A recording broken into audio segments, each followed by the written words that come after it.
Hello, glad you can join us. Here's what we have for you this Monday. Grief and fury as Australia mourns the victims of the Bondi Beach attack. But you never think like you'd be running from a shooter in your life. Inside the investigation and first-hand accounts from Canadians caught in the chaos. Booked for murder and is being held on $4 million bail. What led police to arrest Rob Reiner's son in the deaths of the director and his wife? The strain this year is a more dangerous strain. Plus, what doctors are urging after the flu-related deaths of several children.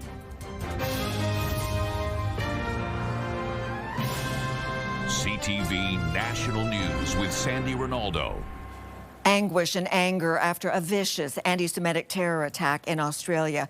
A father and son targeting members of Sydney's Jewish community. Among the 15 people dead, a 10-year-old girl, a rabbi, and a Holocaust survivor. The government is facing scrutiny over its handling of unchecked hatred and is also promising an overhaul of gun laws. CTV's Judy Trin now on the victims, the shooters, and what the investigation is revealing. Grief uniting hundreds of mourners 24 hours after a mass shooting on Bondi Beach. Violence that turned the celebration of Hanukkah into carnage. Hundreds of people like running and screaming off the beach. So I turned around and we just started running back as quick as we could back to our hostel. At least 15 people were killed, dozens were wounded. The victims range in age from 10 to 87 years old.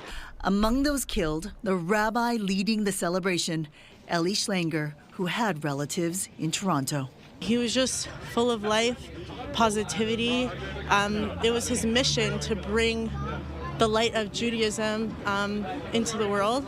Authorities call the attack terrorism and anti-Semitic. The offenders are a 50-year-old and 24-year-old male who are father and son. Police aren't releasing the suspect names, but Australian media are identifying them as Sajid Akram and Naveed Akram. The father was shot by police and had immigrated in 1988 as a student. His son Naveed was born in Australia. He was examined on the basis of being associated with others, and the assessment was made that there was no indication of any ongoing threat. 38 other people remain in hospital, but the death toll could have been much greater if not for a bystander. Ahmed Al-Ahmed, a local fruit vendor from Syria, tackled the older suspect and was also shot multiple times. 2 decades ago, Ottawa Rabbi Chaim Mendelson participated in the Hanukkah ceremony on Bondi Beach. He calls Ahmed a hero. He is literally the light in the darkness. He is the silver lining of this story. He is the reminder that there is a safe future for all of mankind to live together. In the aftermath of this attack, Australia's leaders are considering tightening gun laws, including limiting the number of guns people can have. Sandy. All right, Judy, thank you. CTV's Judy Trin. Shock in this country also to the mass killings and mounting concern over the significant rise in hate crimes against Canada's Jewish community. CTV's BC Bureau Chief Andrew Johnson on the reaction and condemnation of a deadly day on Bondi Beach. Andrew. Sandy, this attack might have happened across the world, but in Canada, including here at this Vancouver bakery, some in the Jewish community say they're living scared. At his Vancouver bakery, Shimon Kalon is preparing the day's fresh offerings with a heavy heart and eyelids. I don't sleep all night. I just watch TV and come in sadness. He's horrified by the violence in Australia and also very concerned about what's going on in Canada. Over the past 2 years, data shows a rise in anti-Semitism. Kalon says he's experienced it for himself at his shop. People here coming, screaming, and Jewish, and they try to throw chairs. I have a couple fight here. My wife, she hold me. Canada used to be a beautiful country. And today it's not. His customers can sense a disturbing anti-Semitic shift as well. Yeah, I feel it here, like it's an undercurrent, but it's coming to the top. Vancouver police increased security at last night's menorah lighting downtown. In the Greater Toronto area, police have set up command posts and have a more visible presence in Jewish communities. Advocates say they were grateful for the increased police presence, but more must be done. It doesn't start and stop with the police. We need support from all levels of government. We need our peers, our non-Jewish friends, colleagues, allies to step up, because this is an issue that we face not just as Jews but all Canadians. When one religious group is threatened, we're all threatened. Hanukkah celebrations around Toronto are still going ahead, but taking a more somber tone. I asked one person here if they'd ever expected to see a rise in anti-Semitism in the year 2025.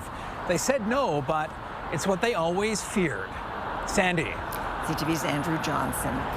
Well, disbelief and sadness also in Hollywood today over the deaths of director Rob Reiner and his wife Michelle. The pair was found dead in their Brentwood home. Their son, Nick, has been taken into custody as people remember Reiner for his enduring body of work. CTV's Andrea Case on Reiner's legacy and the investigation into the apparent double murder. You are a meathead. What did you call me?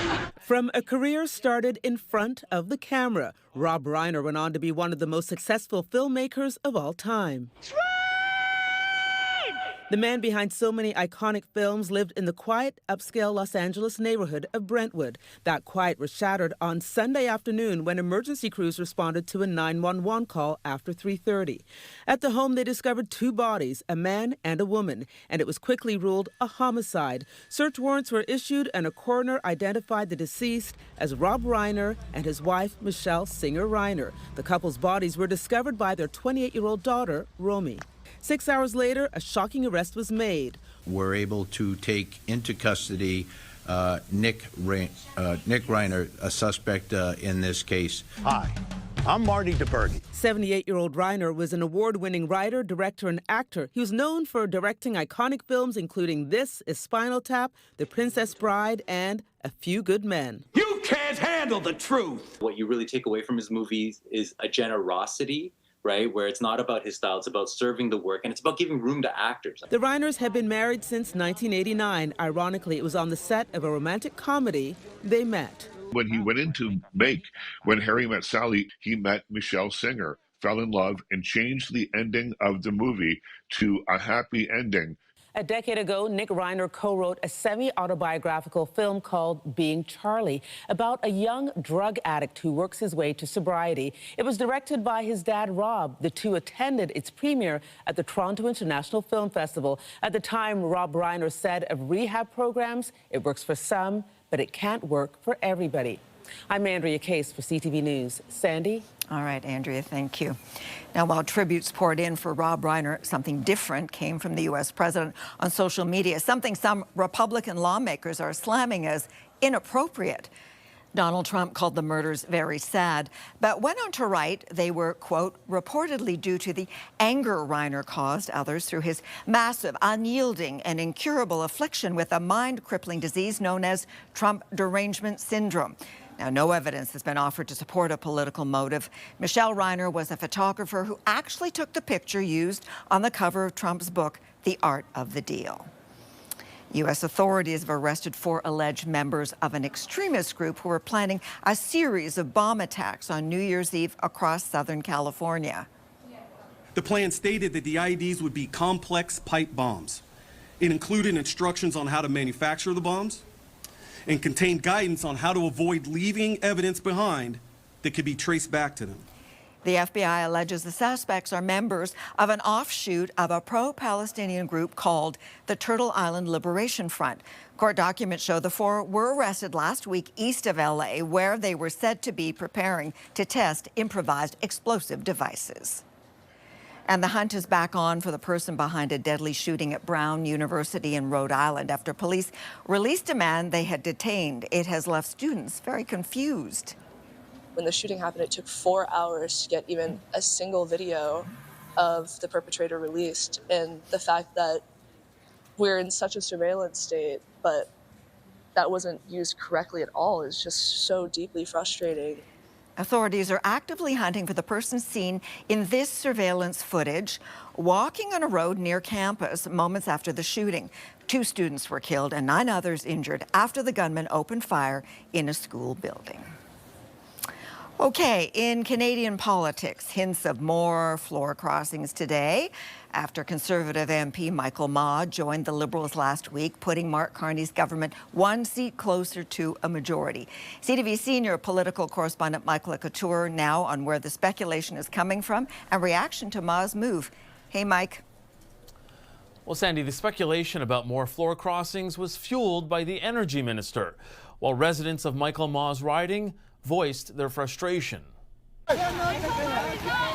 Outside Michael Maude's constituency office, a small but vocal protest demanded answers to why the Markham Unionville MP crossed the floor to the Liberals. I feel very upset, and we fight for our future, we fight for democracy, we fight for our children.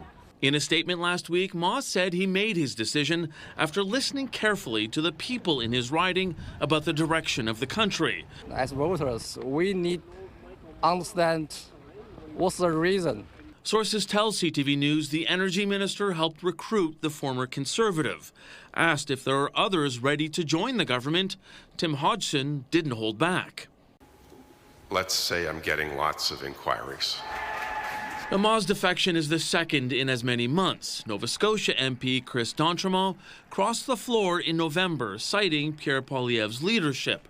But some believe it's because of how Prime Minister Carney is shifting the Liberals closer to the center of the political spectrum. These are people who have been longtime progressive Conservatives who feel that Mark Carney is sufficiently progressive Conservative such that they can turn their backs and make themselves feel really uncomfortable in their ridings by becoming Liberals overnight. Hodgson says it's simpler than that. Our Prime Minister is a former businessman and a pragmatist. I'm a former businessman and a pragmatist. Michael Maude is a former businessman and a pragmatist. We all share a view that it is a time to unite, not to divide. James Moore says despite the defections, he believes Pierre Poilievre will still pass his leadership review in January. But he adds it's not a comfortable time in the Conservative caucus. Sandy? All right, thank you, Mike. And we will pick up on that leadership review in a moment. But first, the Conservative leader has accused the Prime Minister of encouraging these backroom deals to get his majority. Let's bring in CTV Chief Political Correspondent Vassy Kapelas. And Vassy, you spoke to Mr. Poilievre today. What did you ask him and what did he say? Yeah, just moments ago, in fact, Sandy, I mean, the first question I had was, is he sure, based on what you just heard in Mike's reporting, that there aren't more Conservative MPs who will leave that party and go to the Liberals? He could not say unequivocally, Sandy, that there would not be more MPs defecting from his party to go to the Liberals. He does, however, insist, as you put it, that this is all backroom deals by the Prime Minister, and he characterized it as such. Have a listen to what he had to say. I'm very troubled that they made that decision.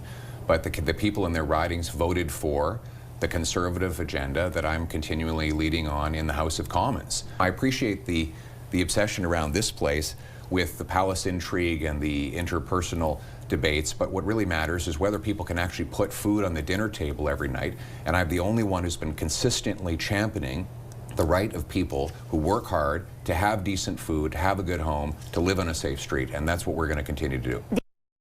Okay, so Vassy, let's bring it back to that leadership review at the Conservative Convention next month. Now, we heard James Moore making it sound like Poilievre shouldn't worry. Should he be worried? It's a good question, and it's actually where I ended the interview. If, in fact, this palace intrigue, as he characterized it, ends up giving the Liberals a majority through just one additional floor crosser, is Mr. Poilievre going to face that leadership review, or is his position as leader in doubt? He insisted that it will be up to the members, that no matter what happens, regardless of how many other floor crossers, for example, there may be, he will go to that leadership review in January in Calgary. He insists he will be there. Sandy? Okay, Vassy, thanks so much. We're going to take a break. When we come back, a contrasting economic snapshot.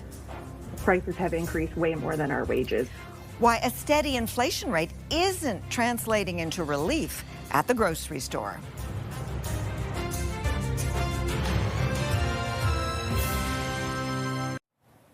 Canada's real estate market slumped in November, with home sales falling almost 11% year over year, according to the Canadian Real Estate Association. The decline in home sales comes despite a drop in prices. The national average sale price of a home is down 2% over last year, sitting at over $680,000.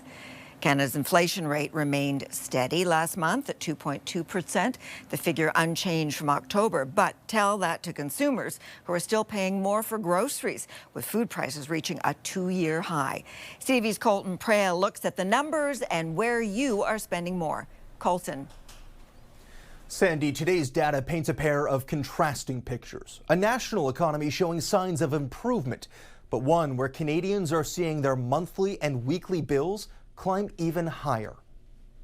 At a headline 2.2% increase, inflation in November was on par with October. But core metrics closely monitored by the Bank of Canada dropped below 3% for the first time since March, a sign its fiscal policy is working. But ask Canadians how they feel about the economy, and it's a very different picture. It's the prices that we're interacting with every day that show prices have increased way more than our wages. And so you have that sticker shock value when you're at the grocery store, when you get your cell phone bill every month. Prices for fresh or frozen beef are up nearly 18% year over year. Coffee is almost 28% more expensive. And this month, higher prices for fresh fruit, berries, sugars, and confectionery mean grocery prices are 4.7% higher year over year, the biggest jump in 2 years. Canadians are also paying more for their cell service, which climbed nearly 13% this year. According to Thiessen, part of the reason Canadians are feeling the impacts of inflation more is that in the last 4 years, food prices are up roughly 30%, but wages climbed only 20%. Okay. Sandy. Okay, Colton, thank you. With grocery prices sky high, more Canadians are struggling to put food on the table. A new food bank opened in Calgary to help meet that city's growing need. CTV's Kathy Lee now on the opening and the pain of those living with food insecurity. Kathy. Sandy, the fact that Calgary had to open up a second food bank location highlights the struggles that people are facing when it comes to affordability and food insecurity. This food bank location has a different approach where instead of picking up pre-made hampers, clients will get to go inside and choose their own items, just like at a regular grocery store, and pay in points that they are allotted. A spokesperson says that it's good Calgary has resources to open up a second location, but this speaks to the increased need. I think it's no secret to anyone that food insecurity and poverty have taken a steep increase in the last few years. Inflation, population growth, housing shortages, among many other things, have led to the situation that we're in right now. Food Banks Canada's latest report shows Alberta as having the second largest increase in food bank use in the country at 22%. Only the territory saw a bigger spike. We underestimate how much the toll takes when we are financially distressed. You know, if we think about Maslow's hierarchy of needs, right, it's right at the bottom. It's safety and security. In Calgary, the demographic of food bank users has shifted. There has been big growth in the working poor. 27% of its clients have full-time jobs. The other growing group, seniors. Sandy. CTV's Kathy Lee. Still ahead, when the flu becomes fatal. The urgent public message after the deaths of several children.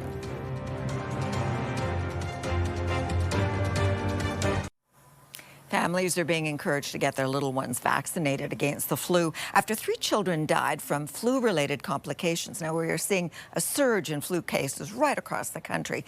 CTV's Abigail Beeman now on the vulnerable populations and the push to get a flu shot. Abigail. Sandy, officials are releasing very few details. We know 3 children have died between the ages of 5 and 9 in 3 separate locations across Ottawa and the wider area. This is good that we're getting our flu shot. Renelle Chalifu and her 3 adult children get their flu shot together every year. I think it's important. In the first 2 weeks of December, 3 children between the ages of 5 and 9 died from influenza A-related complications across Ottawa and the wider region. Unfortunately, this is a cluster that we had over the last couple of weeks within a certain region, and which is rare. You know, it's sad. Officials say the cases are with the coroner and they don't yet know if the children had underlying medical conditions or whether they got their flu shot. The strain this year is a more dangerous strain, a stronger strain if you'd like, and can cause severe complications in young children and in the elderly.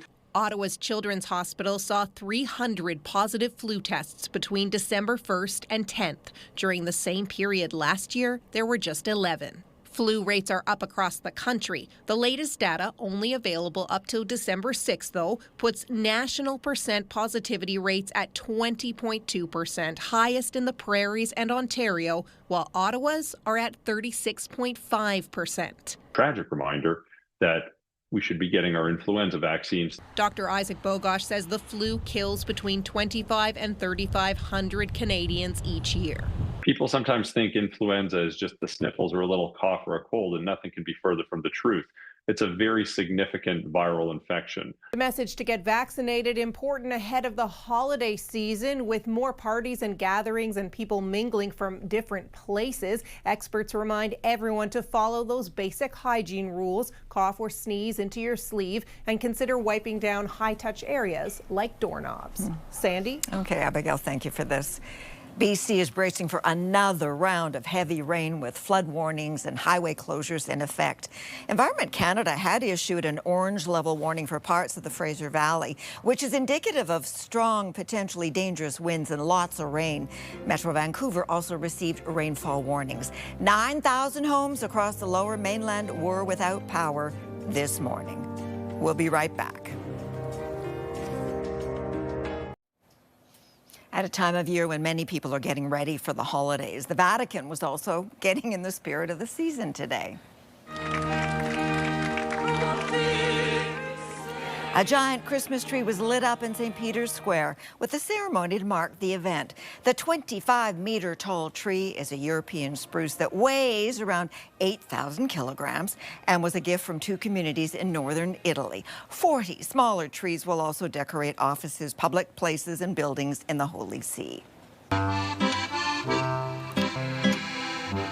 Traditional music and dancing also rang in the inauguration of the tree and the nativity scene, which stands at a height of 7 meters. A Vatican spokesperson says they are not merely Christmas decoration, but calls to peace. This will be Pope Leo's first Christmas since he took on the role earlier this year. And thank you for sharing your time with us this Monday. You can also stream this newscast live on Crave. I'm Sandy Ronaldo. We'll see you tomorrow. Bye for now. Take care.